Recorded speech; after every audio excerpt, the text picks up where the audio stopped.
1969, the last passenger trains travelled the Waverley line. Hawick station now presents a very dismal scene, and the once familiar railway sounds are no more than memories. And the Central Borders area was then at least 40 miles from the nearest main railway station.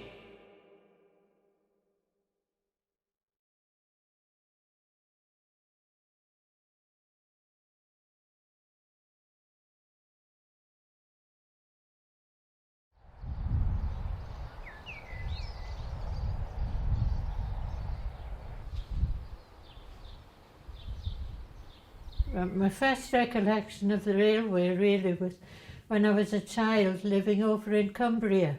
If we wanted to go anywhere, if we wanted to go to Carlisle or Hawick, we would come in from Newcastle, it was, over on the Cumbrian side, to either Kesselfoot station or Newcastleton station.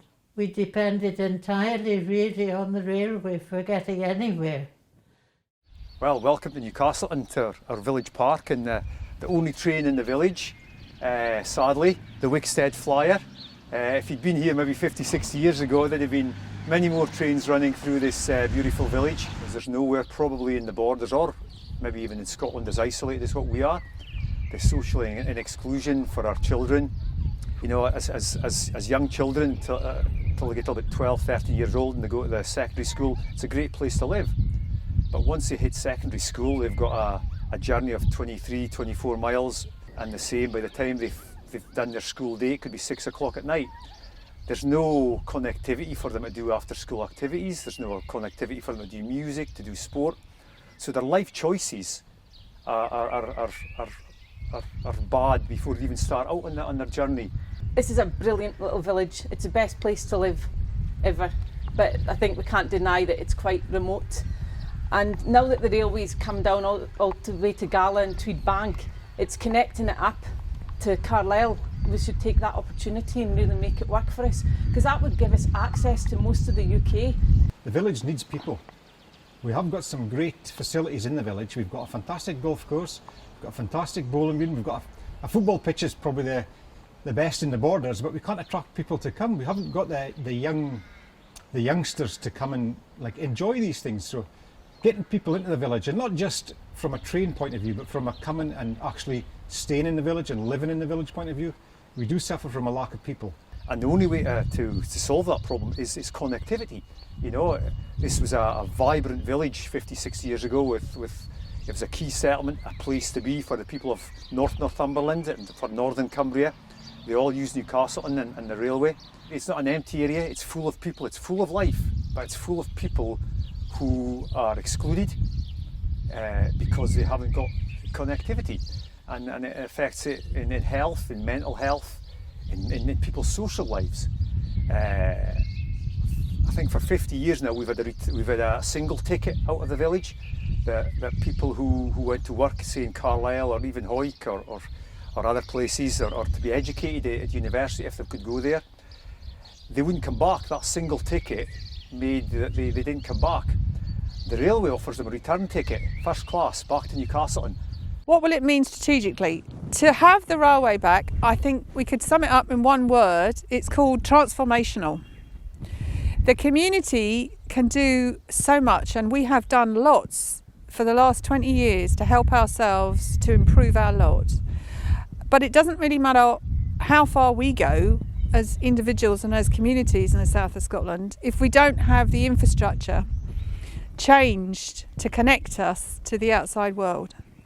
So connection, transformational and belonging, I think would be my third description. And it works both ways, not just give us access, but with the land buyout that we've done here, there's great plans in place to attract tourists with all the things I have, and we've already got lots of great activities here and lots of brilliant businesses and amenities to service. So it's about attracting the visitors to the village. All these extra visitors would really generate much more business and create really well needed jobs here in the area. When the railway comes back, it would not only benefit the people here, but benefit over people in Cumbria as well.